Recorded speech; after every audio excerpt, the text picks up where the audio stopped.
So if anything happened with abortion in Mississippi, that wouldn't affect the availability of, the birth control pill? No, no, no, Okay, so I don't need to stock up or anything? no, no, you don't. I love how this call starts in midstream. We don't know who we're talking to.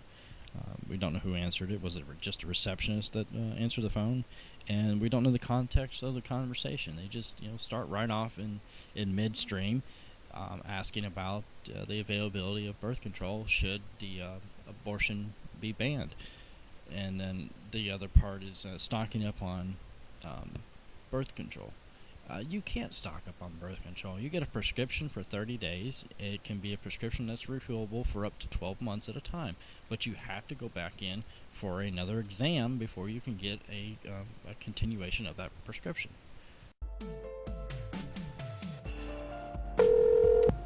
Hi, I had a question about birth control accessibility.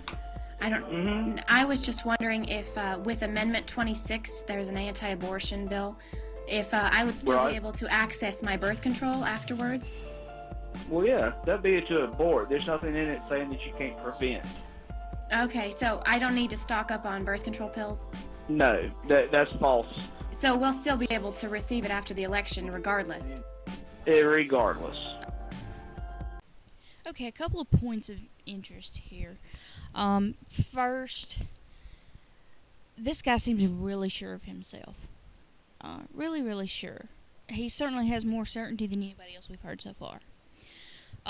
He says, yeah, if you're taking a pill to abort, that would be banned, but prevent... no, of course that wouldn't be banned. And the trouble with that is there are pro-life groups out there that do consider the birth control pill to be abortifacient, and if they have their way, if they can successfully lobby, then perhaps that's what the legislature, the judges, would decide too. Another thing that's interesting here is, again, mentioning stocking up on birth control. You don't stock up. Oh, that's a ridiculous thing to even think about.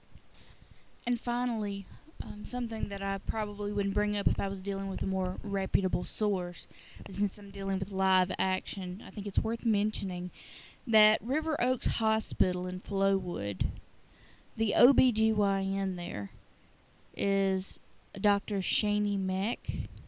She and her husband have given $1,000 to Yes on 26. That does not mean she had anything to do with this. It does not mean that there is a setup of any kind.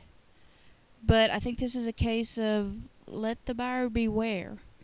Because since we know that Lila Rose will dishonestly edit video to make it say things it doesn't really say, there's no telling what other tactics that she might be up to. And again, I'm not saying that they contacted Dr. Meck. I'm not saying that Dr. Meck had anything at all to do with this.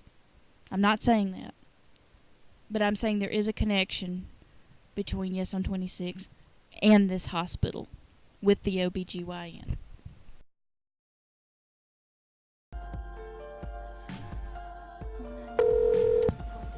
I was told that the birth control pill would not be available after the November election. Is that the case? Good Lord, no. Who told you that? Different groups like Planned Parenthood say that if this anti-abortion bill passes, that we won't be able to have access to birth control. That's absolutely ridiculous. Another example of poisoning of the well, saying that Planned Parenthood said that with this anti-abortion bill passing, they won't be able to get access to birth control. Well, Planned Parenthood never said that. The website that they originally showed you at the beginning said it could. There's so much room for interpretation on this that it could lead to the banning of the pill. The higher strength morning after pill is the same thing as the regular pill. It's just a triple, quadruple dose of the regular birth control pill. Yeah, but when they talk about that, you would think it was two totally different things. And I think they're preying on people not understanding that RU486 is not the morning after pill. They are not the same thing. They do not work the same way. RU486 is an abortifacient. And the morning after pill, according to science, the best we understand it, is not. Planned Parenthood was saying that we would not be able to access that, and I was a little bit worried I'd have to stock up. Yeah, I think there's a lot of misinformation out there. That's very confusing to me and, a lot of my friends. Why do you think Planned Parenthood would be saying that to women about the pill? To create hysteria, to try to scare people would be my guess. Okay, here we have the same canned bit, Planned Parenthood stocking up.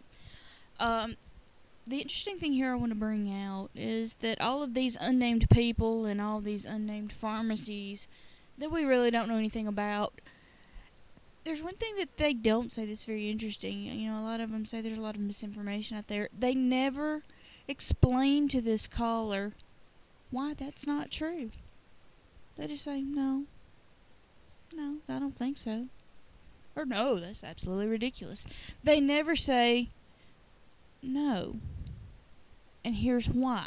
Now, the only thing that gets close is the one guy in Flowood who said, no, that's for abortion, and if you're taking something to prevent, that's going to be okay. This is the only guy that even comes close.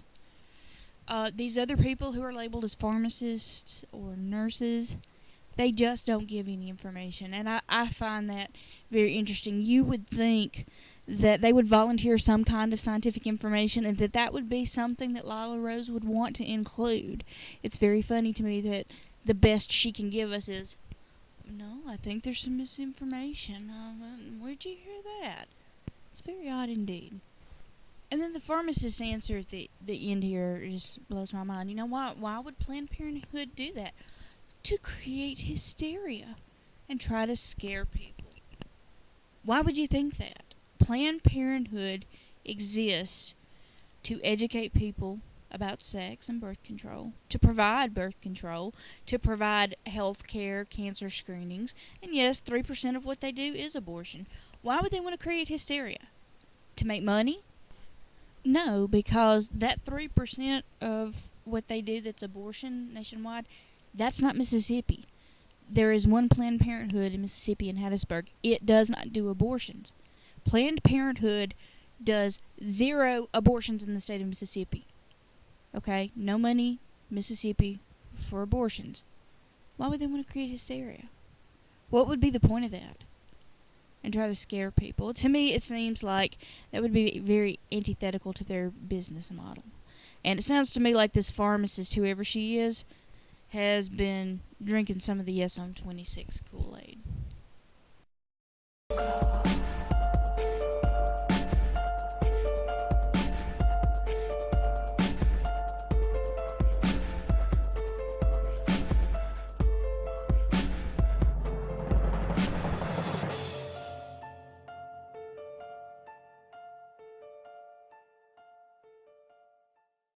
I am a resident of Mississippi, and I am concerned about this amendment.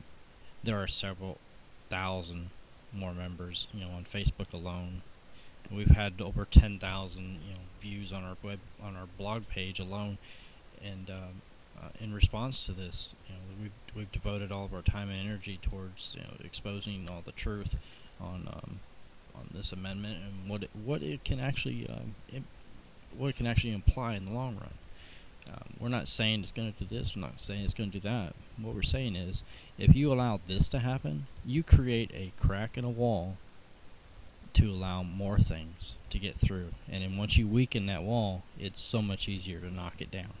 And that's not, something we want to see. We don't want to see women's rights to have a say in what goes on in their body be taken away from them. We're not going back to the 40s. No, thank you. And I'm a local resident, born and bred in Mississippi, and I'm concerned about 26. You don't have to worry about standing up to Planned Parenthood. You don't have to worry about their so-called lies. You need to face the truth. And the truth is, Yes on 26 hasn't been consistent on anything they've told you. They've told you what you want to hear.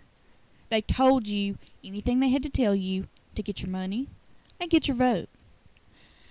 And you also need to understand that you can't trust Lila Rose in live action. After they came out with their video to expose Acorn. Remember the investigation? There was nothing to it. The video footage was heavily edited, a lot of it faked.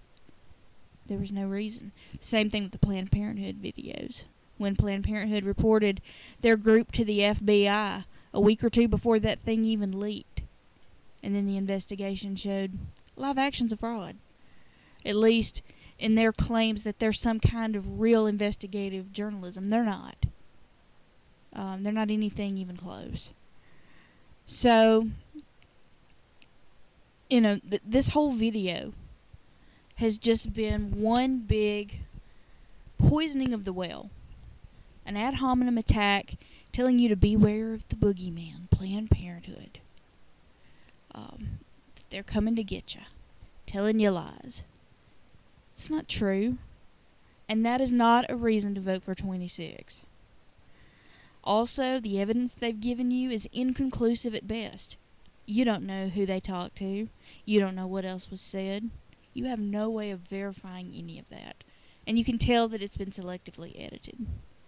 This is one big video that says absolutely nothing. And the fact that this was trotted out on Halloween like it was some big bust and expose is laughable to anyone who has a functioning brain. No one should take this seriously. And if you do, you need to ask yourself why. Why would anybody in their right mind take this as evidence of anything except for the fact that Lila Rose has a pleasant voice and apparently she can make a video? Well, guess what? So can we.